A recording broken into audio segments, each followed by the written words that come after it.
I pozdrav ljudi! Danas sa vama Serbian Gamer MS.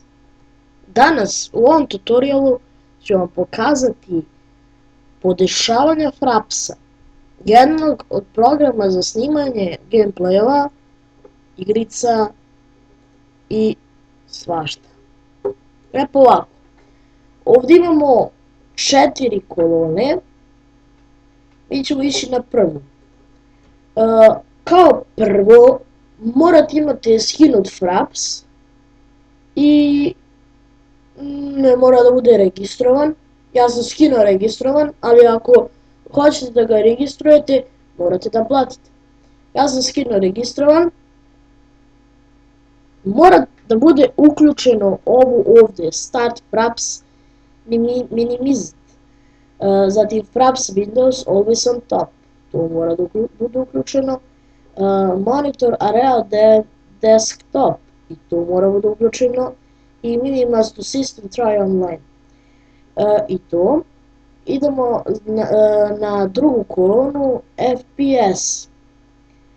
Kao prvo kod FPS-a imamo gdje će biti smešteni klipovi koji su snimljeni. Kod mene je u Frapsu i u Movies, to je kod svakog skoro. Da bi započeli klip moramo da pritisnemo F11, a ako hoćemo da ga zaustavimo, pritisnemo F12. Ovdje imamo Benchmark Settings, mora da bude uključeno FPS, Frame Times i Min Max AFG. To mora biti uključeno.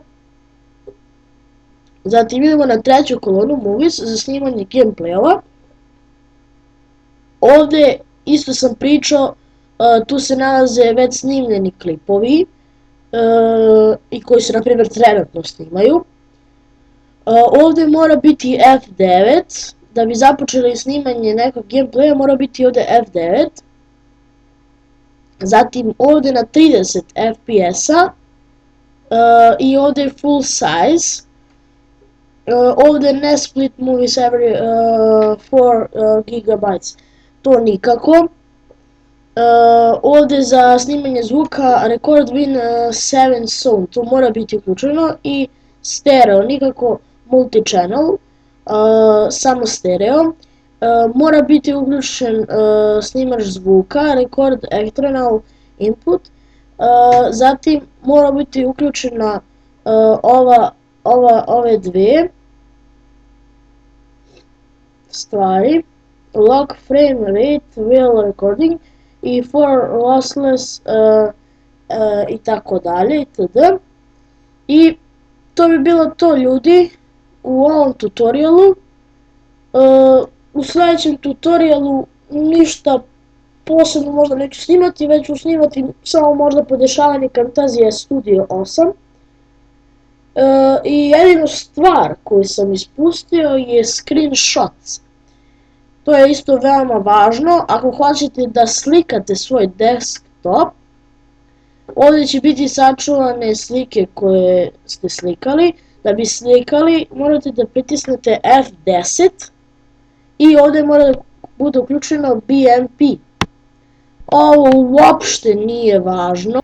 Vidimo se u sljedećem klipu, a do tada, ćao!